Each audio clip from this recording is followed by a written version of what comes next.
Price lord, hallelujah. ದೇವರ ನಾಮಕ್ಕೆ ಸ್ತೋತ್ರವಾಗಲಿ. ಪ್ರಾರ್ಥನೆ ಮಾಡಿಕೊಳ್ಳೋಣ. ಸರ್ವ ಸೃಷ್ಟಿಕರ್ತನಾದ ತಂದೆಯ ದೇವರೇ, ಮಗನ ದೇವರೇ, ಪರಿಶುದ್ಧಾತ್ಮನೇ, ನಿಮ್ಮ ನಾಮಕ್ಕೆ ಸ್ತೋತ್ರ ಸ್ವಾಮಿ. ಈ ದಿವಸವು ಈ ಸಮಯ ಕೂಡ ನಿಮ್ಮಿಂದ ನೇಮಕವಾದ ದಿವಸ, ಅದಕ್ಕಾಗಿ ನಿಮಗೆ ಸ್ತೋತ್ರ. ನಿಮ್ಮ ಪ್ರೀತಿಗಾಗಿ ಸ್ತೋತ್ರ. ಈ ದಿವಸದ ಸಂದೇಶದ ಭಾಗವನ್ನು ಕೂಡ ಹೇರಳವಾಗಿ ಆಶೀರ್ವದಿಸಿರಿ. ಇದನ್ನು ಕೇಳುತ್ತಿರುವ ನನ್ನ ಸಹೋದರ ಸಹೋದರಿ ಕೂಡ ಚೆನ್ನಾಗಿ ಕೇಳಿ ಅರ್ಥ ಮಾಡಿಕೊಂಡು ನಿಮ್ಮ ವಾಕ್ಯಕ್ಕೆ ವಿಧೇಯರಾಗಿ ಜೀವಿಸಿ ಆಶೀರ್ವಾದ ಹೊಂದಿ ಇತರರಿಗೂ ಸಾಕ್ಷಿಗಳಾಗಿ ಜೀವಿಸುವಂತೆ ಮಾರ್ಪಡಿಸಿರಿ. ಹಾಗೆ ಮಾಡುವುದಕ್ಕಾಗಿ ಸ್ತೋತ್ರ. ಪವಿತ್ರ ಆತ್ಮರ ಮೂಲಕ ನಡೆಸುವುದಕ್ಕಾಗಿ ಸ್ತೋತ್ರ. ನಿಮ್ಮೆಲ್ಲ ಉಪಕಾರಗಳಿಗಾಗಿ ಕೃತಜ್ಞತಾ ವಂದನೆಗಳು. ಯೇಸುವಿನ ನಾಮದಲ್ಲಿ ಪ್ರಾರ್ಥಿಸಿದ್ದೇನೆ, ನಮ್ಮ ತಂದೆಯ ಆಮೆನ್. ಇದನ್ನು ಕೇಳುತ್ತಿರುವ ನನ್ನ ಸಹೋದರ ಸಹೋದರಿ, ನಿಮಗೂ ನನ್ನ ಹೃದಯಪೂರ್ವಕವಾದಂಥ ನಮಸ್ಕಾರಗಳು. ದೇವರು ಈ ದಿವಸವು ನಿಮ್ಮನ್ನು, ನಿಮ್ಮ ಮಕ್ಕಳನ್ನು ಹೋದಲ್ಲಿ ಬಂದಲ್ಲಿ ಎಲ್ಲ ರೀತಿಯಲ್ಲಿಯೂ ಹೇರಳವಾಗಿ ಆಶೀರ್ವದಿಸಲಿ. ಈ ದಿವಸದ ಸಂದೇಶದ ಭಾಗವು ನೆಹಮೀಯ 9ನೇ ಅಧ್ಯಾಯ 7ರಿಂದ. ನೆಹಮೀಯ 9ನೇ ಅಧ್ಯಾಯ 7ರಿಂದ. ದೇವರ ನಾಮಕ್ಕೆ ಸ್ತೋತ್ರವಾಗಲಿ. ಈಗ ವಚನದ ಕಡೆಗೆ ಹೋಗೋಣ. ನಿನ್ನೆವರೆಗೆ ನಾವು ತಿಳ್ಕೊಂಡಿದ್ದೇವೆ, ನೆಹಮೀಯ 9ನೇ ಅಧ್ಯಾಯ 1ರಿಂದ 6ರವರೆಗೆ ತಮ್ಮ ಪಾಪಗಳು ನಮಗೆ ಗೊತ್ತಾಗ್ತಾ ಬಂದ ಹಾಗೆ ನಾವು ಪಶ್ಚಾತ್ತಾಪ ಬೀಳಬೇಕು, ಅಡ್ಡ ಬೀಳಬೇಕು, ದೇವರಲ್ಲಿ ಕ್ಷಮೆಯನ್ನ ಯಾಚಿಸಬೇಕು, ಪಾಪ ನಿವಾರಣೆ ಮಾಡಿಕೊಳ್ಬೇಕು ಅಂತೇಳಿ ದೇವರ ನಾಮಕ್ಕೆ ಸ್ತೋತ್ರವಾಗಲಿ.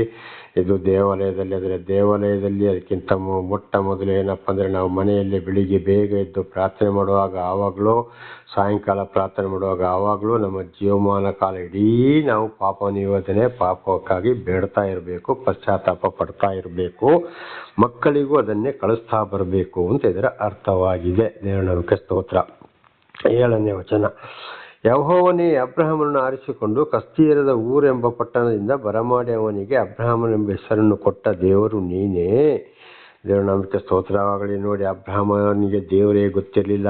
ಬಾಬಿಲೋನ್ ಪಟ್ಟಣದ ಊರೆಂಬ ಸ್ಥಳದಿಂದ ಅಬ್ರಹಾಮನನ್ನು ಕರೆದು, ಅಬ್ರಹಾಮ್ ಅಂದರೆ ನೀತಿವಂತ ಅಂತ ಅದರ ಅರ್ಥವಾಗಿದೆ. ಆ ಹೆಸರನ್ನು ಕೊಟ್ಟವರು ದೇವರೇ. ಹಾಗೆ ಇವತ್ತು ನಮ್ಮನ್ನು ಕೂಡ ಏನು ಗೊತ್ತಿಲ್ಲದೆ ಪಾಪಿಗಳಾದ ನಮ್ಮನ್ನು ದೇವರು ಎಲ್ಲೆಲ್ಲೋ ಇದ್ದವರನ್ನು ಆರಿಸಿಕೊಂಡು ಇವತ್ತು ಸತ್ಯ ಸುವಾರ್ತೆಗಾಗಿ ಯಾರನ್ನು ಆರಿಸಿಕೊಳ್ತಾರೋ ಆಗ ಅಂಥವರಿಗೆ ದೇವರೊಂದು ಹೆಸರನ್ನು ಕೊಟ್ಟಿರ್ತಾರೆ. ದೇವರ ನಾಮಕ್ಕೆ ಸ್ತೋತ್ರವಾಗಲಿ. ಹಲ್ಲೆಲೂಯಾ. ಅದು ದೇವರಿಂದಲೇ ಬಂದಂಥ ಹೆಸರಾಗಿದೆ. ಹಾಗೆ ಇವತ್ತು ನಮ್ಮನ್ನು ಕೂಡ ಸತ್ಯ ಸುವಾರ್ತೆ ಸರಿಯಾಗಿದ್ದು ಈ ಲೋಕದ ವಿಷಯಗಳಿಗೆ ಆಸೆ ಪಡದೆ ದೇವರಿಗಾಗಿಯೇ, ದೇವರು ದರ್ಶನ ಕೊಟ್ಟ ಮೇಲೆ, ದೇವರು ಆರಿಸಿಕೊಂಡ ಮೇಲೆ ದೇವರಿಗಾಗಿಯೇ ಯಾರು ಭರವಸೆ ಇಟ್ಟು ವಾಕ್ಯಕ್ಕಾಗಿ ಇವತ್ತು ಅಗ್ನಿ ಜ್ವಾಳೆಯಾಗಿ ಮಾರ್ಪಡ್ತಾರೆ, ಇಬ್ಬಾಯಿ ಕತ್ತಿಗಿಂತಲೂ ಹರಿತವಾಗ್ತಾರೆ, ಯಾವುದಕ್ಕೂ ಆಸೆ ಪಡದೆ ಅಂಥವರು ದೇವರಿಂದ ಆಯ್ಕೆಯಾದವರು, ಅಂಥವರ ಹೆಸರು ದೇವರೇ ಕೊಟ್ಟರು ಅಂತ ಇದರ ಅರ್ಥ. ದೇವರೇ ಆರಿಸಿಕೊಂಡಿದ್ದಾರೆ, ಅಬ್ರಹಾಮನನ್ನು ಆರಿಸಿಕೊಂಡ ಹಾಗೆ ಅಂತ ಇದರ ಅರ್ಥ. ಅವರು ಕೂಡ ಅಬ್ರಹಾಮನಿಗೆ ಏನು ಹೇಳಿದ್ರು, ನೀನು ಸ್ವಂತ ನಾಡು ಬಂಧು ಬಳಗವನ್ನು ಬಿಟ್ಟು ನಾನು ಹೇಳಿದ ನಾಡಿಗೆ ನೀನು ಬಿಟ್ಟು ಹೋಗು, ಅಲ್ಲಿ ನಿನ್ನನ್ನು ಆಶೀರ್ವದಿಸುವನು, ನಾನು ಆಶೀರ್ವದಿಸ್ತೇನೆ, ನಿನಗೆ ವಿರೋಧವಾಗಿ ಬಂದವರಿಗೆ ನಾನೇ ತಕ್ಕಾದ ಶಿಕ್ಷೆಯನ್ನು ಕೊಡ್ತೇನೆ ಎಂಬುದಾಗಿ ಅಬ್ರಹಾಮನಿಗೆ ಹೇಳಿ ಕಳಿಸಿದ್ರು. ಹಾಗೆ ಇವತ್ತು ದೇವರು ನಿಜವಾಗಿ ಯಾರನ್ನು ಆರಿಸಿಕೊಂಡಿದ್ದಾರೋ ಅವರಿಗೆ ಆಸ್ತಿ ಪಾಸ್ತಿ ಮನೆ ಯಾವುದು ಇರೋದಿಲ್ಲ, ಹಿಂದು ಮುಂದೆ ನೋಡೋದಿಲ್ಲ, ಹೋಗ್ತಲೇ ಇರ್ತಾರೆ. ದೇವರು ಪವಿತ್ರಾತ್ಮನ ಮೂಲಕ ಅವರನ್ನು ನಡೆಸ್ತಲೇ ಇರ್ತಾರೆ. ಹೆಂಡತಿ ಮಕ್ಕಳು ಬಂಧು ಬಳಗದವರು ತೀರಾ ವೈರಿಗಳಾಗಿರ್ತಾರೆ. ಇದನ್ನು ನೋಡಿ ತಿಳ್ಕೊಳ್ಬೇಕು, ದೇವರಿಂದ ಆಯ್ಕೆಗೊಂಡವರು ಯಾರು ಅಂತ. ಹಾಗಿರುವಾಗ ನಾವು ಕೂಡ ಏನು ಮಾಡಬೇಕಲ್ಲಿ? ಪಶ್ಚಾತ್ತಾಪ ಪಡಲೇ ಬೇಕಾಗಿದೆ. ದೇವರ ನಾಮಕ್ಕೆ ಸ್ತೋತ್ರವಾಗಲಿ. 8ನೇ ವಚನ. ಅವನು ಯಥಾರ್ಥ ಚಿತ್ತನೆಂದು ಕಂಡು ಅವನಿಗೆ ಕಾನಾನ್ಯರು, ಹಿತ್ತಿಯರು, ಅಮೋರಿಯರು, ಪೆರಿಜ್ಜಿಯರು, ಯೆಬೂಸಿಯರು, ಗಿರ್ಗಾಷಿಯರು ಇವರ ದೇಶವನ್ನು ನಿನ್ನ ಸಂತಾನದವರಿಗೆ ಕೊಡುತ್ತೇನೆಂದು ವಾಗ್ದಾನ ಮಾಡಿ ಅದನ್ನು ನೆರವೇರಿಸಿದ್ದಿ. ನೀನು ಧರ್ಮ ಸ್ವರೂಪನೇ. ದೇವರ ನಮಗೆ ಸ್ತೋತ್ರವಾಗಲಿ. ನೋಡಿ, ಕೆಟ್ಟವರು ಅಂದರೆ ದೇವರಾಗಿ ಯಾರು ವಿರುದ್ಧವಾಗಿದ್ದಾರೋ, ದೇವರ ಮಾತನ್ನು ಯಾರು ಕೇಳುವುದಿಲ್ಲೋ ಅವರ ನಾಡನ್ನು ನಿನ್ನ ಸಂತಾನಕ್ಕೆ ನಾನು ಕೊಡ್ತೇನೆ ಅಂತ ವಾಗ್ದಾನ ಮಾಡಿದರು. ಯಾರಿಗೆ? ಅಬ್ರಹಾಮನಿಗೆ, ಅಂದರೆ ನೀತಿವಂತನಿಗೆ.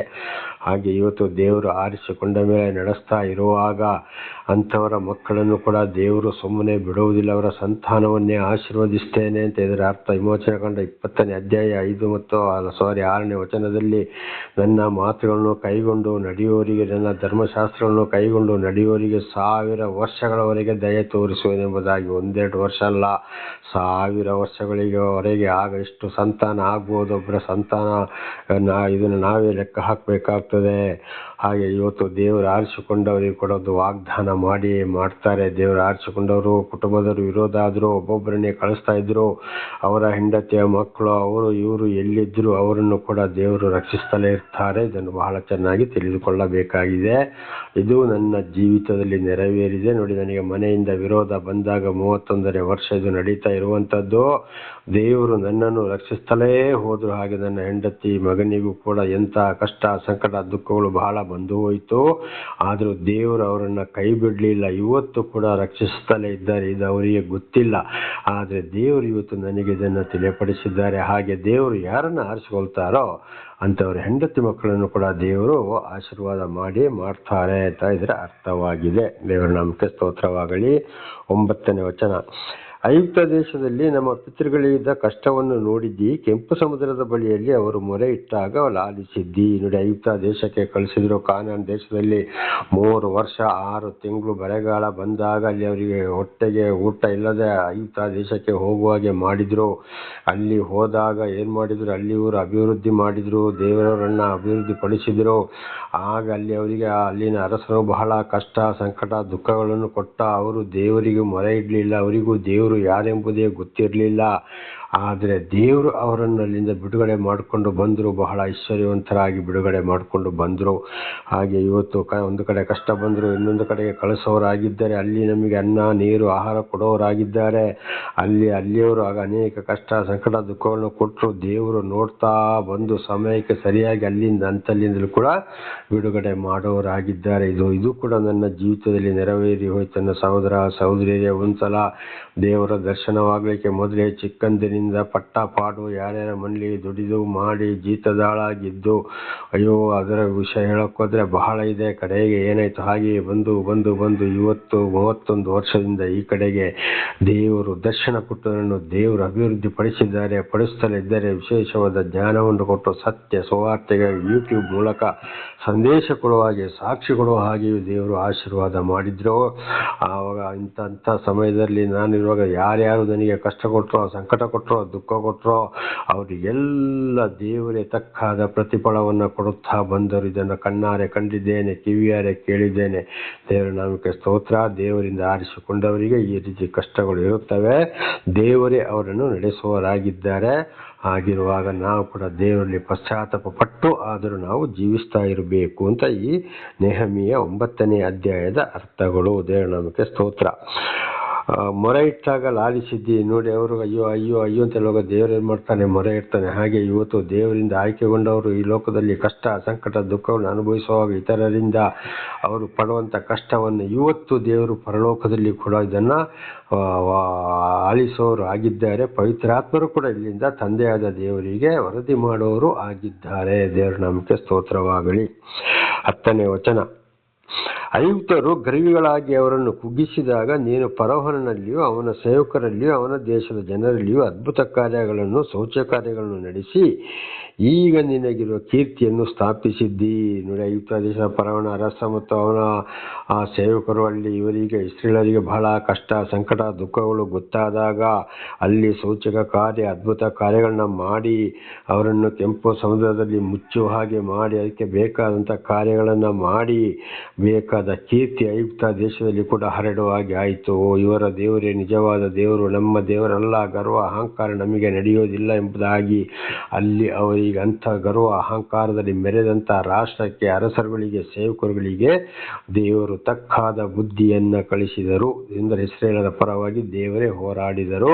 ಹಾಗೆ ಇವತ್ತು ದೇವರು ಆದುಕೊಂಡವರನ್ನು ಒಂದೊಂದು ಕಡೆ ಕಳಿಸುವಾಗ ಅವರಿಗೆ ಯಾರಾದರೂ ಗರ್ವ ಅಹಂಕಾರದಲ್ಲಿ ಮೆರೆದು ಅವರಿಗೆ ಶಿಕ್ಷೆ ಕೊಡುವುದಾದರೆ, ಕಣ್ಣೀರು ಹಾಕಿಸೋದಾದರೆ ಅಂಥವರ ಪರವಾಗಿ ದೇವರೇ ಯುದ್ಧ ಮಾಡಿ ಯಾರು ಇವತ್ತು ಅಂಥ ಒಂದು ಕಷ್ಟ ಸಂಕಟ ದುಃಖಗಳನ್ನ ಕೊಟ್ಟರೋ ಆಗಲ್ಲಿ ದೇವರೇ ಅವರೊಂದಿಗೆ ಯುದ್ಧ ಮಾಡುವವರಾಗಿದ್ದಾರೆ. ಅವರ ಕಾರ್ಯ ಅವರಿಗೆ ಬಹಳ ಶಿಕ್ಷೆಯನ್ನು ಕೊಡುವವರಾಗಿದ್ದಾರೆ. ಕೀರ್ತನೆ 112ರಲ್ಲಿ ಕೂಡ ಓದುವಾಗ ಇದನ್ನು ಬಹಳ ಸಲ ಆಗಾಗ ತಿಳಿಸಿದ್ದೇನೆ. ದೇವರ ನಾಮದಲ್ಲಿ ದೇವರ ಆಶೀರ್ವಾದದಿಂದ ನಿನಗೆ ನನ್ನಲ್ಲಿ ಸರಿಯಾದ ಭಯ ಭಕ್ತಿ ಇರುವುದಾದರೆ ನಿನ್ನ ವಿರೋಧಿಗಳಿಗೆ ಬರುವ ಶಿಕ್ಷೆಯನ್ನು ಕಣ್ಣಾರೆ ಕಾಣ್ತೀಯ, ಕಿವಿಯಾರೆ ಕೇಳ್ತೀಯ ಅಂತೇಳಿ ಇದು ನನ್ನ ಜೀವಿತದಲ್ಲಿ ಕೂಡ ನೆರವೇರಿದೆ, ನೆರವೇರುತ್ತಲೇ ಇದೆ. ಇದನ್ನು ಕೂಡ ಈಗಲೂ ತಿಳಿಸಿದೆ ಸ್ವಲ್ಪ ಹಿಂದೆ. ಇದನ್ನು ಬಹಳ ಸಲ ಕೂಡ ನಾನು ಇದನ್ನು ನನ್ನ ಜೀವಿತದಲ್ಲಿ ಮಾಡುತ್ತಿರುವ ಅದ್ಭುತ ಕಾರ್ಯಗಳನ್ನು ನನ್ನ ಪರವಾಗಿ ವಿರೋಧಿಗಳೊಂದಿಗೆ ಹೋರಾಡುವುದನ್ನು ತಿಳಿಸಿದ್ದೇನೆ. ದೇವರ ನಾಮಕ್ಕೆ ಸ್ತೋತ್ರವಾಗಲಿ. ದೇವರ ಆಶೀರ್ವಾದದಿಂದ 11ನೇ ವಚನ. ನಮ್ಮ ಪಿತೃಗಳು ಸಮುದ್ರ ಮಧ್ಯದಲ್ಲಿ ಒಣನೆಲದಲ್ಲಿ ಹಾದು ಹೋಗುವಂತೆ ಅವರ ಮುಂದೆ ಸಮುದ್ರವನ್ನು ಭೇದಿಸಿದ್ದಿ. ದೇವರಿಗೆ ಸ್ತೋತ್ರ. ಅಂತ ಕಷ್ಟ ಸಂಕಟ ದುಃಖಗಳು ಬರುವಾಗ ದೇವರಿಂದ ಆರಿಸಿಕೊಂಡವರನ್ನು ನಡೆಸ್ಕೊಂಡು ಹೋಗುವಾಗ ನೋಡಿ ಅವರನ್ನು ಏನು ಮಾಡಿದ್ರು. ಮೋಶೆ ಮೂಲಕ ಕೆಂಪು ಸಮುದ್ರದ ನೀರನ್ನು 2 ಕಡೆ ಅಡ್ಡ ಗೋಡೆನಾಗಿ ನಿಲ್ಲಿಸಿ ಅದರ ಮಧ್ಯದಲ್ಲೇ ದಾಟಿಸಿದ್ರು. ಹಾಗೆ ಇದೊಂದು ದೀಕ್ಷಾ ಸ್ಥಾನದ ಸೂಚನೆಯಾಗಿದೆ. ನೀರಿನ ಮಧ್ಯದಲ್ಲಿ ಇವತ್ತು ಕೂಡ ಇದು ಅವರಿಗೆ ಇಸ್ರೇಲರಿಗೆ ಒಂದು ದೀಕ್ಷಾ ಸ್ಥಾನದ ಸೂಚನೆಯಾಗಿದೆ. ನೀರಿನ ಮಧ್ಯದಲ್ಲಿ ಹಾಗೆ ಇವತ್ತು ನೀರಿನಲ್ಲಿ ಕೂಡ ರಕ್ಷಣೆ ಸಿಕ್ಕುವಂಥದ್ದು ದೀಕ್ಷಾ ಸ್ಥಾನ ಇದುವೇ ಆಗಿದೆ. ಹಾಗೆ ದೇವರು ಆರಿಸಿಕೊಂಡವರನ್ನ ಯಾವ ರೀತಿ ದೇವರು ನಡೆಸ್ತಾರೆ ಅಂತ ಗೊತ್ತಿಲ್ಲ. ಅದು ಅದ್ಭುತ ಕಾರ್ಯಗಳನ್ನು ಮಾಡಿ ಆದ ಮೇಲೆ ತಿಳ್ಕೊಳ್ಬೇಕು. ಸರಿಯಾಗಿ ದೇವರ ಜ್ಞಾನ ಯಾರಲ್ಲಿ ಇರ್ತದೋ, ಯಾರಿಗೆ ದೇವರು ಜ್ಞಾನವನ್ನು ಕೊಟ್ಟಿರ್ತಾರೋ, ಆಗ ಅಯ್ಯೋ ಇಂಥ ಕಷ್ಟ ಸಮಯದಲ್ಲಿ ಇಂಥ ವಿರೋಧಿಗಳು ನನ್ನ ಹತ್ರ ಇದ್ರಪ್ಪ, ನನ್ನನ್ನು ದೇವರೇ ಬಿಡುಗಡೆ ಮಾಡಿಕೊಂಡು ಬಂದರು ಅಂತೇಳಿ ತಿಳಿದುಕೊಳ್ಳುವಂಥ ಜ್ಞಾನ ಅವರಿಗೆ ಬರ್ತದೆ, ಅವರಿಗೆ ಯೋಚನೆ ಬರ್ತದೆ. ಆಗ ದೇವರಿಗೆ ಸ್ತೋತ್ರವನ್ನು ಸಲ್ಲಿಸಬೇಕು. ದೇವರಿಗೆ ಒಂದು ನಮಸ್ಕಾರ, ಕೃತಜ್ಞತೆಯನ್ನು ದೇವರು ಮಾಡಿದ ಅದ್ಭುತ ಕಾರ್ಯಗಳನ್ನು ಮರ್ಯಾದೆ ತಿಳಿಸಬೇಕು. ಸರ್ವ ಸೃಷ್ಟಿಕರ್ತನದ ದೇವರನ್ನೇ ಹಿಂಬಾಲಿಸಬೇಕು. ಆದರೂ ಪಶ್ಚಾತ್ತಾಪ ಪಡುತ್ತಲೇ ಇರಬೇಕು. ನಾವು ಪಾಪಿ ಸಂತಾನ, ಕೆಟ್ಟ ರಕ್ತದವರಾಗಿದ್ದೇವೆ. ಪರಿಶುದ್ಧವರು ನಮ್ಮ ತಂದೆ ತಾಯಿ ಅಲ್ಲವೇ ಅಲ್ಲ. ಆದ್ದರಿಂದ ಪಾಪವು ನಮ್ಮನ್ನು ಹೊಂಚಿ ಹಾಕ್ತಲೇ ಇದೆ. ಎಷ್ಟು ಚೆನ್ನಾಗಿದ್ದರೂ ಕೂಡ ಅಪೊಸ್ತಲನಾದ ಪೌಲನು ರೋಮಪುರದವರಿಗೆ ಬರೆದ ಪತ್ರ 7ನೇ ಅಧ್ಯಾಯದಲ್ಲಿ ಓದುವಾಗ ನನಗೆ ಒಳ್ಳೆಯದು ಮಾಡಬೇಕು, ಒಳ್ಳೆಯ ಯೋಚನೆ ಮಾಡಬೇಕು ಅಂತ ಆದರೂ ಕೂಡ ನನ್ನ ಮನಸ್ಸಿನಲ್ಲಿ ಆಗ್ತಾ ಇಲ್ಲ. ಕಾರಣ ನಾನಲ್ಲ, ನನ್ನಲ್ಲಿ ನೆಲೆಗೊಂಡಿರುವ ಪಾಪ. ಕಾರಣ ನಮ್ಮ ತಂದೆ ತಾಯಿಯ ರಕ್ತವನ್ನು ಹಂಚಿಕೊಂಡು ನಾವು ಹುಟ್ಟಿದ್ದೇವೆ. ಆದ್ದರಿಂದ ಪಾಪ ನಮ್ಮ ಮೇಲೆ ಬಂದೇ ಬರುತ್ತದೆ. ಅದು ನಮ್ಮನ್ನು ಪಾಪಕ್ಕೆ ಸೆಳೆಯುತ್ತದೆ. ಆಗ ದೇವರು ನಮ್ಮನ್ನು ಆರಿಸಿಕೊಂಡ ಮೇಲೆ, ದೇವರನ್ನು ನಮಗೆ ತಿಳಿಯಪಡಿಸಿದ ಮೇಲೆ ನಾವು ಪಶ್ಚಾತ್ತಾಪ ಪಡಲೇಬೇಕು. ಅದಕ್ಕೆ ದಾವೀದ ಅರಸರು ಕೂಡ ಕೀರ್ತನೆ 51ರಲ್ಲಿ ಓದುವಾಗ ನಾನು ಮಾತೃ ಗರ್ಭದಿಂದಲೇ, ತಾಯಿ ಗರ್ಭದಿಂದಲೇ ದ್ರೋಹಿ ಎಂಬುದನ್ನಲ್ಲಿ ಒಪ್ಪಿಕೊಂಡ್ರು. ದೇವರ ನಾಮಕ್ಕೆ ಸ್ತೋತ್ರವಾಗಲಿ. ಯಾಕೆಂದರೆ ದಾವೀದ ಅರಸ ಕುರಿಕಾಯವರನ್ನ ದೇವರು ಆರಿಸಿಕೊಂಡು ಇಸ್ರೇಲ್ ಅರಸರನ್ನಾಗಿ ಮಾಡಿ ಅಂತ ಗೋಲಿಯಾತನ ರುಂಡವನ್ನು ಹಾರಿಸುವ ಹಾಗೆ ಮಾಡಿದ್ರು. ಆದರೂ ಒಂದು ವ್ಯಭಿಚಾರದ ಕೆಲಸವನ್ನು ಮಾಡಿದ ಕಾರಣದಲ್ಲಿ ನಾನು ತಾಯಿ ಗರ್ಭದಿಂದಲೇ ದ್ರೋಹಿ. ನೋಡಿ ಅವರ ಹಿರಿಯರ ಪಾಪ ಅಲ್ಲಿ ಏನಾಯಿತು, ದಾವೀದನನ್ನು ಪಾಪಕ್ಕೆ ಸೆಳೆಯಿತು. ಹಾಗೆ ಇವತ್ತು ನಮ್ಮನ್ನು ಕೂಡ ಅದೇ ರೀತಿ. ಆದ್ದರಿಂದ ನಾವು ಪಶ್ಚಾತ್ತಾಪ ಪಡಲೇಬೇಕಾಗಿದೆ. ಹಾಗೆ ಆರಿಸಿಕೊಂಡ ಮೇಲೆ ದೇವರು ನಮ್ಮನ್ನು ನಡೆಸ್ತಾ ಹೋಗ್ತಾರೆ. ಅವರನ್ನು ಹಿಂದೆಟ್ಟುವವರನ್ನು ಕಲ್ಲಿನಂತೆ ಮಹಾರಾಶಿಯ ತಲದಲ್ಲಿ ಮುಳುಗಿಸಿಬಿಟ್ಟು. ನೋಡಿ, ಮಹಾರಾಶಿಯನ್ನು ಅಂದರೆ ಹಿಂದೆಟ್ಟವರು ಕಲ್ಲಿನಂತೆ ಅಲ್ಲಾಡದಾಗೆ ಅವ್ರಿಗೆ ಆ ಕಡೆ ಹೋಗೋಕ್ಕಾಗಿಲ್ಲ. ಇಸ್ರೇಲರು ದಾಟಿ ಹೋದ ಮೇಲೆ ಒಣನೆಲದಲ್ಲಿ ಐಗುಪ್ತರು ಹೋಗುವಾಗೆ ಮಾಡಿ ಮೋಶೆಗೆ ಹೇಳಿದರು, ನೋಡೋ ಇನ್ನೊಂದ್ಸಲ ಕೋಲನ್ನು ಚಾಚುವ, ನೀರು ಒಂದಾಗ್ಲಿತ್ತ. ಆಗ ಮೋಶೆ ಆ ಕೋಲನ್ನು ನೀರಿನ ಮೇಲೆ ಚಾಚಿದ, ಸಮುದ್ರ ಒಂದಾಯಿತು. ಇವರು ಸಂಪೂರ್ಣವಾಗಿ ಫರೋಹನ ಅರಸನ ಸೈನ್ಯದವರು, ಅವರ ರಥಗಳು, ಕುದುರೆಗಳು ಎಲ್ಲವೂ ಏನಾಯಿತು, ನೀರಿನಲ್ಲಿ ಮುಚ್ಚಿ ಹೋಯಿತು. ಹಾಗೆ ಇವತ್ತು ಕೂಡ ನೋಡಿ, ದೇವರಿಂದ ಆಯ್ಕೆಗೊಂಡವರಿಗೆ ಎಲ್ಲಿ ಕಷ್ಟ ಸಂಕಟ ದುಃಖಗಳು ಕೊಡ್ತಾವ, ಯಾವ ಊರಾಗಿರ್ಬೋದು, ಒಂದು ಮನೆ ಆಗಿರ್ಬೋದು, ಅದು ಒಂದಲ್ಲ ಒಂದು ರೀತಿಯಲ್ಲಿ ದೇವರು ಒಂದು ಸಮಯ ಅಲ್ಲಿ ಆ ಸಂಪೂರ್ಣವರೆಗೆ ದೊಡ್ಡ ಕಾಯಿಲೆಗಳು ಅಥವಾ ಬೆಂಕಿ ಬಿದ್ದು ಸುಟ್ಟು ಹೋಗುವಂಥದ್ದು, ಊರೇ ಬೆಂಕಿ ಬಿದ್ದು ಸುಟ್ಟು ಹೋಗುವಂಥದ್ದು, ಚಂಡಮಾರುತದಲ್ಲಿ ಕೊಚ್ಚಿಕೊಂಡು ಹೋಗುವಂಥದ್ದು, ಬೆಟ್ಟ ಜರಿಯುವಂಥದ್ದು, ಸುನಾಮಿ ಬರುವಂಥದ್ದು, ಜಲಪ್ರಳಯ ಬರುವಂಥದ್ದು ಎಲ್ಲ ಇದುವೇ ಆಗಿದೆ. ದೇವರಿಗೆ ವಿರುದ್ಧವಾಗಿ ನಡ್ಕೊಂಡಾಗ ದೇವರು ಈ ಕೆಲಸವನ್ನು ಮಾಡೋರಾಗಿದ್ದಾರೆ. ಆ ದೇವರು ಆದುಕೊಂಡವರಿಗೆ ಒಬ್ಬರೇ ಆದರೂ ಯಾವ ಕಷ್ಟ ಕೊಟ್ಟರೆ ಅವರಿಗೆ, ಒಂದು ಮನೆಯವರು ಕಷ್ಟ ಕೊಟ್ಟರೆ ಅವರಿಗೆ, ಒಂದು ಊರು ಕಷ್ಟ ಕೊಟ್ಟರೆ ಅವರಿಗೆ ಖಂಡಿತವಾಗಿ ಆ ಶಿಕ್ಷೆಯಲ್ಲಿ ಬಹಳ ಕಷ್ಟ ಸಂಕಟ ದುಃಖಗಳಿಗೆ ಈಡು ಮಾಡಿ ಸರ್ವನಾಶ ಮಾಡದೆ ದೇವರು ಬಿಡುವುದಿಲ್ಲ. ಅದುವೇ ಪರಮಾತ್ಮ ಭಗವಂತನ ಕೆಲಸ, ಯೇಸು ಕ್ರಿಸ್ತರ ಕೆಲಸ ಅಲ್ಲ. ದೇವರ ಕೆಲಸ ಕೂಡ ಇದುವೇ ಆಗಿದೆ. ಶ್ರೀಕೃಷ್ಣ ಪರಮಾತ್ಮರ ಮಹಾಭಾರತದಲ್ಲಿ ಕೂಡ ಇದನ್ನೇ ಹೇಳಿದ್ದು, ಕಾಲವೇ ತಕ್ಕಾದ ಉತ್ತರವನ್ನು ಅವರಿಗೆ ಕೊಡ್ತದೆ ಅಂತೇಳಿ ಶ್ರೀಕೃಷ್ಣ ಪರಮಾತ್ಮರು ಕೂಡ ಇದನ್ನೇ ಹೇಳಿದ್ದು. ಅಂದರೆ ಸಮಯ ಬರುವಾಗ ನಾನು ಅವರಿಗೆ ಶಿಕ್ಷೆ ಕೊಡ್ತೀನಿ ಅಂತ ಇದರ ಅರ್ಥವಾಗಿದೆ. ಎಲ್ಲ ಸರ್ವ ಸೃಷ್ಟಿಕರ್ತನ ದೇವರ ಗ್ರಂಥಗಳು ಇದೇ ಮಾತನ್ನು ತಿಳಿಸ್ತವೆ. ದೇವರು ಆದುಕೊಂಡವರನ್ನು ಖಂಡಿತವಾಗಿ ದೇವರು ಬಿಡುವುದಿಲ್ಲ. 12ನೇ ವಚನ. ಹಗಲು ಹೊತ್ತಿನಲ್ಲಿ ಮೇಘಸ್ತಂಭವಾಗಿಯೂ ರಾತ್ರಿಯಲ್ಲಿ ಅವರು ನಡೆಯತಕ್ಕ ದಾರಿಯಲ್ಲಿ ಬೆಳಕು ಕೊಡುವುದಕ್ಕೆ ಅಗ್ನಿಸ್ತಂಭವಾಗಿ ಅವರ ಮುಂದೆ ಹೋದಿ. ನೋಡಿ, ಅವರು ಹಗಲು ಹೊತ್ತಿನಲ್ಲಿ ಐಗುಪ್ತ ದೇಶದಿಂದ ಹೊರಟು ಬರುವಾಗ ಬರೀ ಮರಳುಗಾಡು ಅದು ಅವರಿಗೆ ಮೇಲಿಂದ ಬಿಸಿಲು, ಅಡಿಯಿಂದ ಮರಳು, ಅದರ ಮೇಲೆ ನಡೆಯುವಾಗ ಬಹಳ ಕಷ್ಟವಾಗ್ತದೆ, ನಡೆಯಕ್ಕಾಗೋದಿಲ್ಲ. ಅದಕ್ಕೆ ಮೋಡದ ರೂಪದಲ್ಲಿ ಬಂದು ನೆರಳು ಕೊಟ್ಟರು. ಹಾಗೆ ಇವತ್ತು ನಮಗೆ ಕೂಡ ಕಷ್ಟ, ಸಂಕಟ, ದುಃಖದಲ್ಲಿ ಮೋಡದ ರೂಪದಲ್ಲಿ ಆಗಾಗ ನೆರಳನ್ನು ಕೊಡುವವರಾಗಿದ್ದಾರೆ.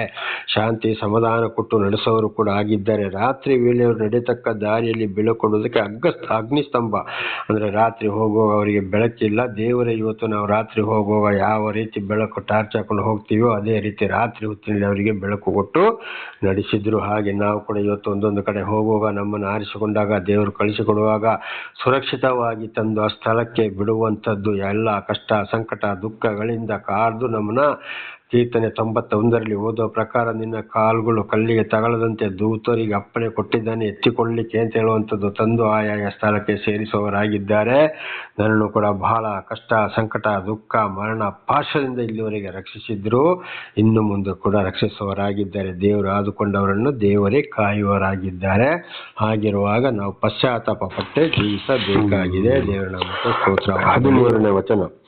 ಸೀನಾಯಿ ಬೆಟ್ಟದ ಮೇಲೆ ಇಳಿದು ಬಂದು ಆಕಾಶದ ಕಡೆಯಿಂದ ಅವರೊಡನೆ ಮಾತನಾಡಿ ಅವರಿಗೆ ನೀತಿ ನಿಯಮಗಳನ್ನು, ಯಥಾರ್ಥ ಧರ್ಮೋಪದೇಶವನ್ನು, ಶ್ರೇಷ್ಠವಾದ ಆಜ್ಞಾವಿಧಿಗಳನ್ನು ಅನುಗ್ರಹಿಸಿದಿ. ನೋಡಿ, ದೇವರು ಪರಲೋಕದಿಂದ ಸೀನಾಯಿ ಬೆಟ್ಟದ ಮೂಲಕ್ಕೆ ಭೂಲೋಕಕ್ಕೆ ಬಂದು, ದೇವರ ನಾಮಕ್ಕೆ ಸ್ತೋತ್ರವಾಗಲಿ, ಮೊದಲಾಗಿ ಹಳೆ ಒಡಂಬಡಿಕೆಯಲ್ಲಿ ಸೀನಾಯಿ ಬೆಟ್ಟದ ಮೂಲಕ ಭೂಲೋಕಕ್ಕೆ ಬಂದು ಧರ್ಮೋಪದೇಶವನ್ನು ತಿಳಿಸಿದ್ರು. ದೇವರ ನಾಮಕ್ಕೆ ಸ್ತೋತ್ರವಾಗಲಿ.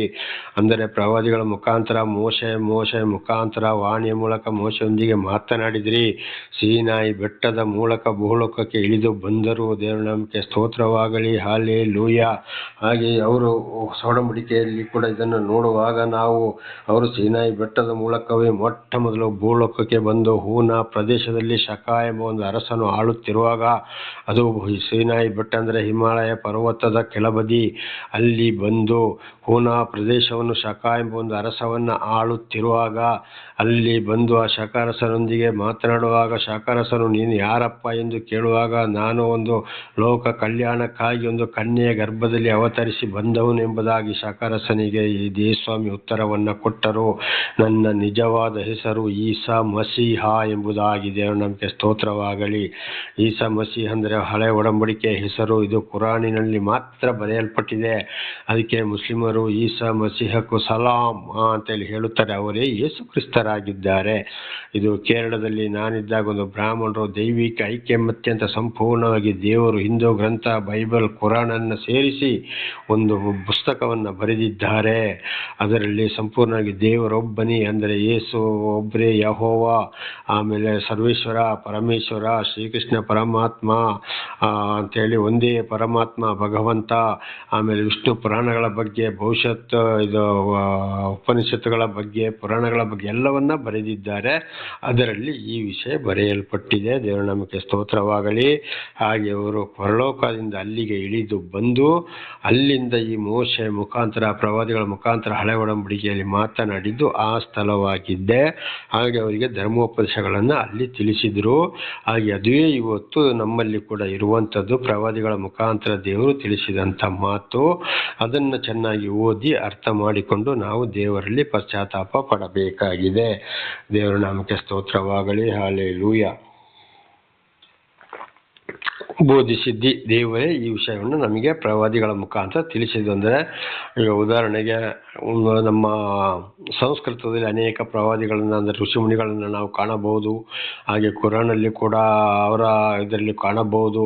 ಬೈಬಲಲ್ಲಿ ಪ್ರವಾದಿಗಳು ಸಾಕ್ಷಿಗಳೊಂದಿದೆ. ಅವರ ಮೂಲಕ ಕೂಡ ನಾವು ಓದಿ ಅರ್ಥ ಮಾಡಿಕೊಂಡು ದೇವರೊಬ್ಬನೇ ಅಂತ ತಿಳ್ಕೊಂಡು ಪಶ್ಚಾತ್ತಾಪ ಪಡಬೇಕಾಗಿದೆ. ದೇವರ ಮಾತುಗಳು ಯಾವುದು ಎಂಬುದಾಗಿ ಅರ್ಥ ಮಾಡಿಕೊಂಡು. ದೇವರ ನಾಮಕ್ಕೆ ಸ್ತೋತ್ರವಾಗಲಿ. 14ನೇ ವಚನ. ನಿನ್ನ ಸೇವಕನಾದ ಮೋಶೆ ಮುಖಾಂತರ ನಿನಗೆ ಮೀಸಲಾದ ಸಬ್ಬತ್ ಎಂಬ ವಿಶ್ರಾಂತಿ ದಿನವನ್ನು ಅವರಿಗೆ ಪ್ರಕಟಿಸಿ ಆಜ್ಞಾವಿಧಿ ಧರ್ಮಗಳನ್ನು ಕಳಿಸಿದ್ದಿ. ನೋಡಿ, ನಿನ್ನ ಸೇವಕರಾದ ಮೊದಲು ದೇವರು ಧರ್ಮೋಪದೇಶ ಕೊಟ್ಟಿದ್ದೆ. ಮೋಶೆ ಮೂಲಕ ಧರ್ಮೋಪದೇಶ ಅಂದರೆ ಯಾವುದು? ಧರ್ಮೋಪದೇಶ ಆಜ್ಞೆಗಳು, ಧರ್ಮಶಾಸ್ತ್ರದ ಆಜ್ಞೆಗಳೆಂದರೆ 5 ಪುಸ್ತಕಗಳು. ಆದಿ ಕಾಂಡದಿಂದ ಧರ್ಮೋಪದೇಶ ಕಾಂಡದವರೆಗೆ, ಆದಿ ಕಾಂಡ, ವಿಮೋಚನ ಕಾಂಡ, ಯಾಜಕ ಕಾಂಡ, ಅರಣ್ಯ ಕಾಂಡ, ಧರ್ಮೋಪದೇಶ ಕಾಂಡ ಅಂತ 5 ಪುಸ್ತಕಗಳಲ್ಲಿ ಮುಖ್ಯ ಮುಖ್ಯವಾದ ವಿಷಯಗಳು ಎಲ್ಲ ಅಲ್ಲಿ ಬರೆಯಲ್ಪಟ್ಟಿವೆ. ಅದನ್ನೇ ಬಾಕಿ ಎಲ್ಲ ಪ್ರವಾದಿಗಳು ವಿಂಗಡಿಸಿ ಬರೆದಿರೋದು ಅದು ಆಗಿದೆ. ಅದು ದೇವರು ಜ್ಞಾನವನ್ನು ಕೊಟ್ಟು ಬರೆಸಿದ್ದು. ಮುಖ್ಯವಾಗಿ ನಮಗೆ ಅಲ್ಲಿ ಬೇಕಾಗಿದ್ದು ಯಾವುದು? 5 ಧರ್ಮಶಾಸ್ತ್ರಗಳು. ದೇವರ ನಾಮಕ್ಕೆ ಸ್ತೋತ್ರ. ಇದು ನಮ್ಮ ಸಂಸ್ಕೃತದಲ್ಲಿ ಪಂಚಗ್ರಂಥಿ ಅಂದರೆ 5 ಪುಸ್ತಕಗಳು ಎಂಬುದಾಗಿ ಬರೆಯಲ್ಪಟ್ಟಿದೆ. ದೇವರ ನಾಮಕ್ಕೆ ಸ್ತೋತ್ರವಾಗಲಿ. ಹಲ್ಲೆಲೂಯಾ. ಬೇರೆ ಬೇರೆ ಯಾವುದು ಅಲ್ಲ. ಅದನ್ನು ಅವರಿಗೆ ಏನು ಮಾಡಿ ಪ್ರಕಟಿಸಿ ಆಜ್ಞಾವಿಧಿಗಳನ್ನು, ಅದರಲ್ಲಿ ಸಬ್ಬತ್ ಎಂಬ ವಿಶ್ರಾಂತಿ ದಿನವನ್ನು ಅವರಿಗೆ ಪ್ರಕಟಿಸಿ ಆಜ್ಞಾವಿಧಿ ಧರ್ಮಗಳನ್ನು ಕಳಿಸಿದ್ದಿ. ಸಬ್ಬತ್ ಅಂದರೆ ಆದಿಕಾಂಡ 1, ಈ ಬೈಬಲಲ್ಲಿ ಆದಿಕಾಂಡ 1ನೇ ಅಧ್ಯಾಯದಲ್ಲಿ ನಾವು ನೋಡುವಾಗ 6 ದಿವಸದಲ್ಲಿ ಸರ್ವವನ್ನು ಸೃಷ್ಟಿ ಮಾಡಿ 7ನೇ ದಿವಸ ವಿಶ್ರಾಂತಿ ತೆಗೆದುಕೊಂಡರು. ಆಗ 7ನೇ ದಿವಸ ನಮಗೆ ಪಶ್ಚಾತ್ತಾಪ ಪಡಲಿಕ್ಕೆ 6 ದಿವಸದಲ್ಲಿ ನಾವು ಒಂದೊಂದು ರೀತಿ ನಮ್ಮ ಕಣ್ಣು, ಕೈ, ಕಾಲು, ಮನಸ್ಸು, ಯೋಚನೆ, ಕುಡಿಯೋದು, ತಿನ್ನೋದು, ಕೊಡೋದು, ತಗೊಳ್ಳೋದ್ರಲ್ಲಿ ನಾನಾ ರೀತಿ ಇತರರಿಗೆ ಅನ್ಯಾಯ ಮಾಡಿರ್ತೀವಿ. ಪ್ರಾಣಿ ಪಕ್ಷಿಗಳಿಗೂ ಅನ್ಯಾಯ ಮಾಡಿರ್ತೀವಿ. ದೇವರಿಗೂ ಬೇಸರವನ್ನು ಉಂಟು ಮಾಡಿರ್ತೀವಿ. ಅದಕ್ಕೆ ಸಬ್ಬತ್ತೆಂಬ ದಿವಸ ಅಂದರೆ ವಾರದ ಕೊನೆಯ ದಿವಸ, ಶನಿವಾರ ದಿವಸ, ವಿಶ್ರಾಂತಿ ದಿವಸ, ಮಹಾಪರಿಶುದ್ಧವಾದ ದಿವಸ ಅಂದರೆ ಅದು ನಾವು ಪಶ್ಚಾತ್ತಾಪ ಪಡುವಂಥದ್ದು. ಆ ದಿವಸ ಯಾವುದೇ ಕೆಲಸ ಮಾಡುವಾಗಿಲ್ಲ. ಇದರಲ್ಲಿ ನೋಡುವಾಗ ಹೊಸ ಒಡಂಬಡಿಕೆಯಲ್ಲಿಯೂ ಹಳೆ ಒಡಂಬಡಿಕೆಯಲ್ಲಿ ಇದನ್ನೆಲ್ಲವೂ ನಾವು ಪರಿಶೋಧಿಸಿ ನೋಡಿದಾಗ ಅವತ್ತು ಸಭೆ ಸೇರುವಂಥದ್ದು, ಪಾಪಗಳಿಗಾಗಿ ಪಶ್ಚಾತ್ತಾಪ ಪಡುವಂಥದ್ದು, ಇತರರಿಗೆ ದಾನ ಧರ್ಮ ಮಾಡುವಂಥದ್ದು, ಶುಭ ಸಂದೇಶವನ್ನು ಬೋಧಿಸುವಂಥದ್ದು ಎಲ್ಲರೂ ಯಾವಾಗಲೂ ಮಾಡಬಹುದು. ಆ ದಿವಸ ಬಹಳ ಪರಿಶುದ್ಧವಾದ ದಿವಸ. ಅದು ವಿಶ್ರಾಂತಿ ದಿವಸ. ಅವತ್ತು ಲಾಭವನ್ನು, ಯಾವುದೇ ಲಾಭದ ಕೆಲಸವನ್ನು ಮಾತ್ರ ಮಾಡಬಾರ್ದು. ಅಧಿಕಾರಿಗಳಾಗಲಿ, ರೈತರುಗಳಾಗಲಿ, ಯಾರೇ ಆಗಲಿ, ಅಂದರೆ ಯಾರಿಗಾದರೂ ಕಷ್ಟ, ಸಂಕಟ, ದುಃಖದಲ್ಲಿದ್ದರೆ ಆ ಕೆಲಸವನ್ನು ಮಾತ್ರ ಮಾಡಬೇಕು. ಅದುವೇ ದೇವರ ಕೆಲಸ. ಮತ್ತು 25:35-40 ನೋಡುವಾಗ ಅನಾಥ ಮಕ್ಕಳು, ಅನಾಥ ವೃದ್ಧರು, ನಾನಾ ರೀತಿ ಕಷ್ಟ, ಸಂಕಟ, ದುಃಖದಲ್ಲಿ ಇರುವುದಾದರೆ ಅಂದರೆ ಒಳ್ಳೆ ರೀತಿಯಲ್ಲಿ ಅಂಥವರಿಗೆ ಏನು ಮಾಡೋದು? ಅನ್ನ ಕೊಡೋದು, ಬಟ್ಟೆ ಕೊಡೋದು, ಅವ್ರನ್ನ ಸ್ನಾನ ಮಾಡಿಸೋದು, ಅವರಿಗೆ ದಾನ ಧರ್ಮ ಮಾಡುವಂಥದ್ದು, ಆಸ್ಪತ್ರೆಗೆ ಕರೆದುಕೊಂಡು ಹೋಗುವಂಥದ್ದು, ಅವರ ಪ್ರಾಣಿಗಳು ಏನಾದರೂ ಬಿದ್ದು ಹೋದರೆ ಅದನ್ನು ಎತ್ತಲಿಕ್ಕೆ ಸಹಾಯ ಮಾಡುವಂಥದ್ದು, ಯಾರಾದರೂ ಸತ್ತರೆ ಹೋಗಿ ಸಮಾಧಿ ಮಾಡಲಿಕ್ಕೆ ಸೇರುವಂಥದ್ದು, ಮನೆ ಕಟ್ಟಲಿಕ್ಕೆ ಸಹಾಯ ಮಾಡುವಂಥದ್ದು, ಮದುವೆ ಮಾಡಲಿಕ್ಕೆ ಸಹಾಯ ಮಾಡುವಂಥದ್ದು, ವಿದ್ಯಾಭ್ಯಾಸಕ್ಕೆ ಸಹಾಯ ಮಾಡುವಂಥದ್ದು, ಇದುವೇ ಒಳ್ಳೆ ಕೆಲಸವಾಗಿದೆ. ದೇವರ ನಾಮಕ್ಕೆ ಸ್ತೋತ್ರವಾಗಲಿ. ಹಲ್ಲೆಲೂಯಾ. ಅದನ್ನು ಅದೇ ಇವತ್ತು ಪಾಪ ನಿವೇದನೆ ಏನಾಗಿದೆ? ಶನಿವಾರ ದಿವಸ ಇದು ಸಬ್ಬತ್ತೆಂಬ ವಿಶ್ರಾಂತಿ ದೇವರ ನಾಮಕ್ಕೆ ಪ್ರಕಟಿಸಿದೆ. ಅದು ಇವತ್ತು ನಮ್ಮ ಜೀವಿತದಲ್ಲಿ ಕೂಡ ಪ್ರತಿ ಶನಿವಾರ ನಾವು ಬೆಳಿಗ್ಗೆ ಅಂದರೆ ಕನಿಷ್ಠ ಪಕ್ಷ 5 ಗಂಟೆ ಒಳಗೆ ಆದರೂ ಎದ್ದು ಹೋಗಲಿದ್ದ, ಇನ್ನೂ ಲೇಟ್ ಅಂದರೆ ಒಂದು 5:30 ಗಂಟೆ ಒಳಗೆ ಆದರೂ ಎದ್ದು ನಾವು ವಾರಕ್ಕೊಂದ್ಸಲ ಪಶ್ಚಾತ್ತಾಪ ಪಡಲೇಬೇಕಾಗಿದೆ. ಆದರೆ ಇದು ಭಾರತ ದೇಶ, ನಿಯಮ ಇಲ್ಲಿ ಇಲ್ಲ. ಕ್ರಿಶ್ಚಿಯನ್ ರಾಷ್ಟ್ರಗಳಲ್ಲಿ ಮಾತ್ರ ನಡೀತದೆ. ಆಗ ಇದಕ್ಕೆ ನಾವು ಏನು ಮಾಡಬೇಕಂದ್ರೆ, ಇದೊಂದು ನನ್ನ ಯೋಚನೆ, ದೇವರ ಯೋಚನೆ ಅಲ್ಲ. ಇಲ್ಲಿದ್ದ ಕಾನೂನು ಬೇರೆ ಇದೆ.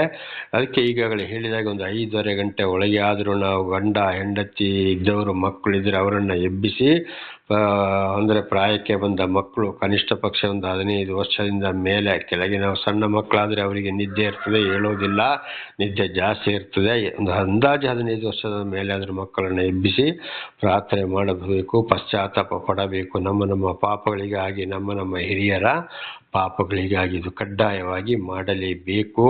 ಆದರೆ ಕೆಲವೇ ಮಂದಿ ಮಾತ್ರ ಇವತ್ತು ನನ್ನ ಬಾಯಲ್ಲಿ ದೇವರು ತಿಳಿಸಿದ ಮೇಲೆ ಅದನ್ನು ಮಾಡುವವರಾಗಿದ್ದಾರೆ. ದೇವರ ನಾಮಕ್ಕೆ ಸ್ತೋತ್ರವಾಗಲಿ.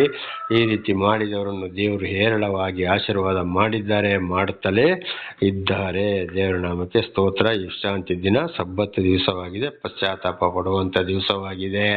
ದೇವರ ನಾಮಕ್ಕೆ ಸ್ತೋತ್ರ. ಆದರೆ ಭಾನುವಾರ ದೇವರು ಮೃತ್ಯುಂಜಯನಾದ ದಿವಸ, ಸಾವನ್ನು ಜಯಿಸಂಥ ದಿವಸ, ಸೈತಾನಿಗೆ ಸೋಲನ್ನು ಉಂಟು ಮಾಡಿದ ದಿವಸ, ಅವತ್ತು ಮಹಿಮೆಯ ದಿವಸ, ಪಶ್ಚಾತ್ತಾಪ ಪಡುವ ದಿವಸ ಅಲ್ಲ, ಸಂತೋಷದಿಂದ ದೇವರನ್ನು ಆರಾಧನೆ ಮಾಡುವಂಥ ದಿವಸವಾಗಿದೆ. ದೇವರ ನಾಮಕ್ಕೆ ಸ್ತೋತ್ರ. ಹಾಗೆ ಅದನ್ನು ಮೋಶೆ ಮೂಲಕ ತಿಳಿಸಿದರು. ವಿಮೋಚನ ಕಂಡ ಆದಿಕಾಂಡ 2ನೇ ಅಧ್ಯಾಯ 1-3 ನೋಡುವಾಗ ಅಲ್ಲಿಂದ ಸಬ್ಬತ್ ದಿವಸದ ವಿಷಯಗಳು ಪ್ರಾರಂಭವಾಯಿತು. ಆದರೆ ಅನೇಕರು ಇವತ್ತು ಏನು ಮಾಡ್ತಾ ಇದ್ದಾರೆ, ಅದು ಹಳೆ ಒಡಂಬಡಿಕೆ, ಹೊಸ ಒಡಂಬಡಿಕೆಯಲ್ಲಿ ನಮಗೆ ಅದು ಇಲ್ಲವೇ ಇಲ್ಲ ಅಂತೇಳಿ, ಯೇಸುಸ್ವಾಮಿ ಬಂದ ಮೇಲೆ 10 ದಶಾಜ್ಞೆಗಳು ಇಲ್ಲ, ಧರ್ಮೋಪದೇಶ ಸಬ್ಬತ್ ದಿವಸ ಕೂಡ ಇಲ್ಲ, ಅದನ್ನು ತಿದ್ದುಪಡಿ ಮಾಡಿದ್ದಾರೆ ಅಂತ ಹೇಳ್ತಾರೆ.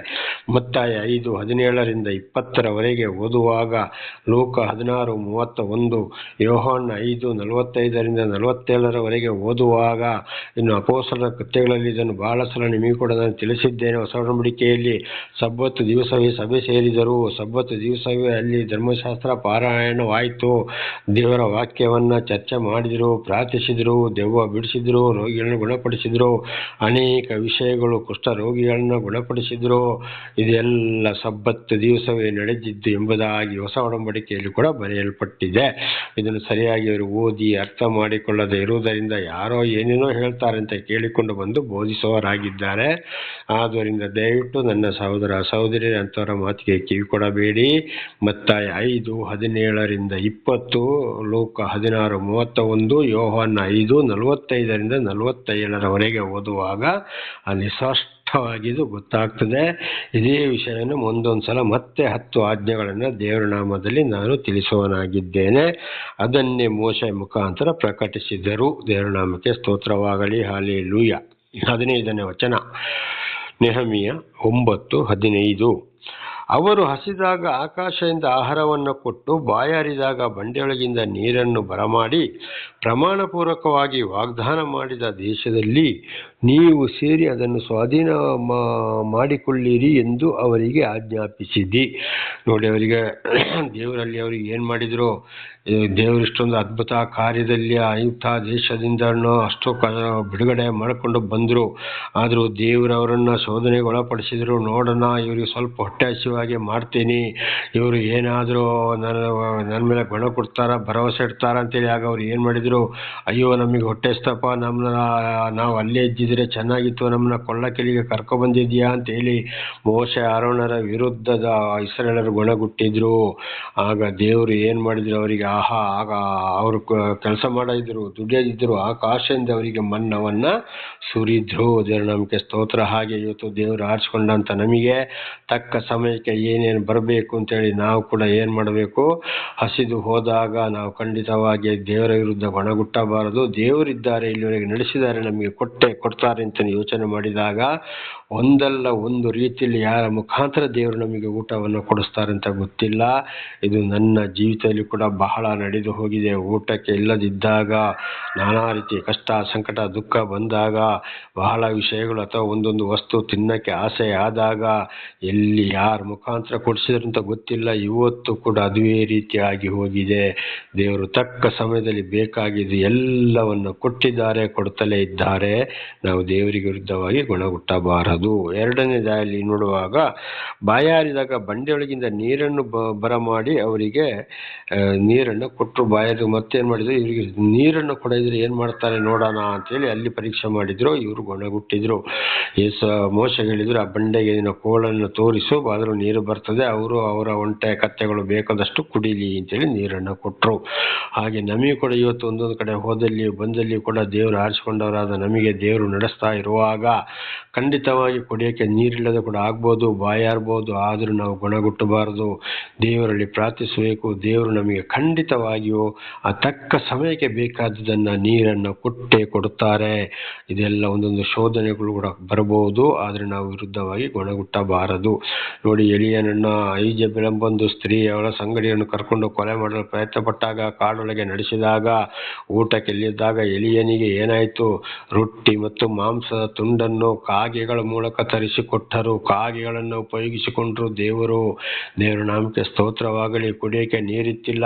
ಹೋಗು ನೋಡು, ಅಲ್ಲಿ ಒಂದು ಗಿಡ ಇದೆ, ಗಿಡದ ಬುಡದಲ್ಲಿ ನೀರಿದೆ, ನೀರು ಕುಡಿದು ನೀನು ವಿಶ್ರಾಂತಿ ತೆಕೋ, ಇನ್ನು ಬಹಳ ದೂರ ನೀನು ನಡೆಯಬೇಕಾಗಿದೆ ಎಂಬುದಾಗಿ ಹೇಳಿದ್ರು.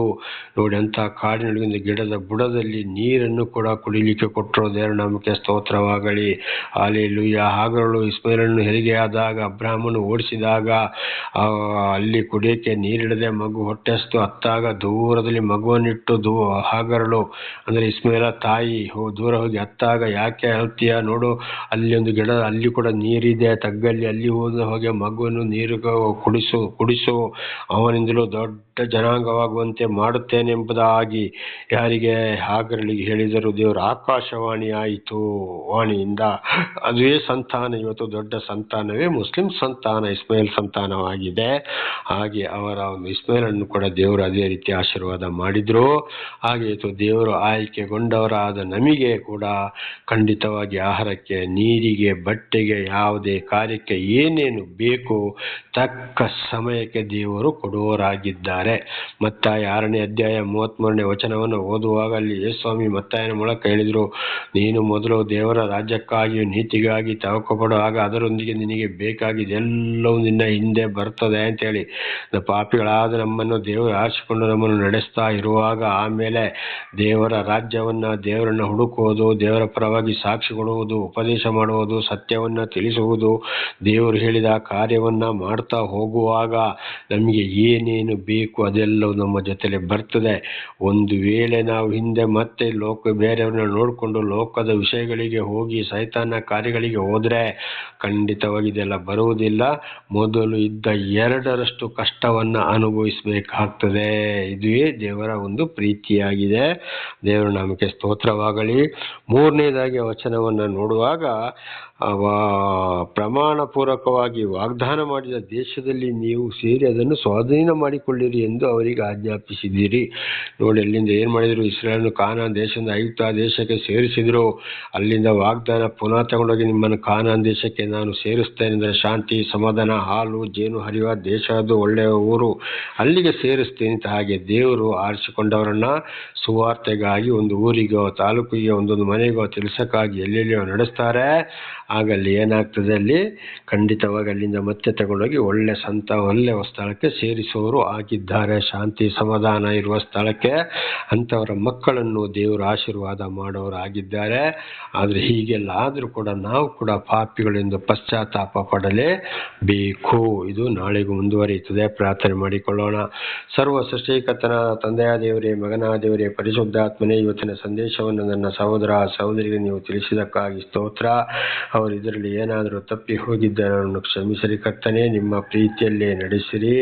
ನಿಮ್ಮಿಂದಲೇ ಪಾಪ ಪರಿಹಾರ, ರಕ್ಷಣೆ ಹೊರತು ಬೇರೆ ಯಾರಿಂದಲಲ್ಲ. ನೀವೊಬ್ಬರೇ ದೇವರು. ಘನ ಮಾನ ಮಹಿಮೆ ನಿಮ್ಮೊಬ್ಬರಿಗೆ ಸಲ್ಲಲಿ. ಅವರ ಮಕ್ಕಳನ್ನು ಕೂಡ ಹೇರಳವಾಗಿ ಆಶೀರ್ವದಿಸಿರಿ. ಅವರು ಇತರರಿಗೆ ಸಾಕ್ಷಿಗಳಾಗುವಂತೆ, ಬೋಧಕರಾಗುವಂತೆ ಅವರನ್ನು ಆಶೀರ್ವಾದ ಮಾಡಿರಿ. ನಾನು ಕೂಡ ಹೆಚ್ಚೆಚ್ಚು ತಿಳಿದುಕೊಳ್ಳುವಂತೆ ನೀವು ಮಾಡಿದಕ್ಕಾಗಿ ಸ್ತೋತ್ರ. ನಿಮ್ಮೆಲ್ಲ ಉಪಕಾರಗಳಿಗಾಗಿ ಕೃತಜ್ಞತಾ ವಂದನೆಗಳು.